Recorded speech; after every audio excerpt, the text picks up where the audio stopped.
maybe I'm using the term hidden gem a little loosely here, but this is definitely a piece of lost media that seems to have been all but forgotten about.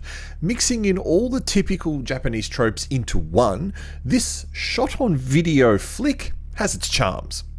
There's a certain raw quality to this film that you need to just accept. Part sleaze, part strange effects. There's a certain cleverness going on here if you can ignore the usual Japanese perviness, at least for the first half anyway.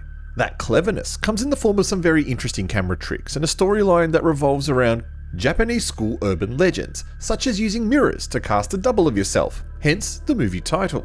3 young idols on their very first modelling shoot experience some odd occurrences at the abandoned school ground where the shoot is taking place, and it all revolves around doppelgangers. When someone comes in contact with their doppelganger, or alter ego, they die a horrible death, and the doppelganger disappears, leaving behind no trace of their existence. Now the 3 girls, alongside the photographer, must work out how they can get out of the school alive before they meet their demise at the hands of their own alter egos. I said it before, and I'll say it again. This is a pretty raw film. From the acting to the effects, choreography, and even the visual presentation, it feels like one step above a student production and one step below B-grade direct-to-video curiosity. Technical issues aside, the storyline here is what counts, and it's enough to keep you hooked until the end. Even better when you consider this movie is about 64 minutes long, which seems to be a typical length for these direct-to-video J-horror titles. You're probably here mostly for the pretty girls. Well, don't be disappointed, they are pretty, but don't expect to see any skin. It's a sleazy film, but it's not that kind of sleazy.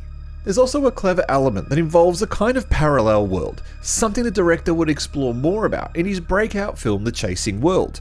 And in fact, there are a lot of similarities to that film here, where it's clear to see the director Issei Shibata has used this film as his inspiration. If you've seen and enjoyed The Chasing World, then this movie is almost a must-watch for you, so you can see how he's developed and nurtured the idea from the rough elements in this film to the polished end product of The Chasing World.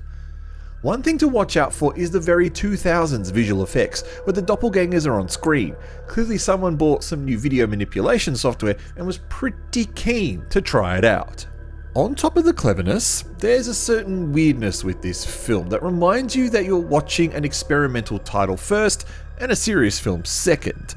For that alone, give it a watch. Short, sweet, clever, and weird, with just enough deepness to the storyline that it all makes sense. I give this one probably just a smiley face. I'm the Artie Danza, you're watching Shockmania. Thank you for watching this review. Please leave a comment if you've seen it, press like if you enjoyed this. Otherwise, I'll catch you next time.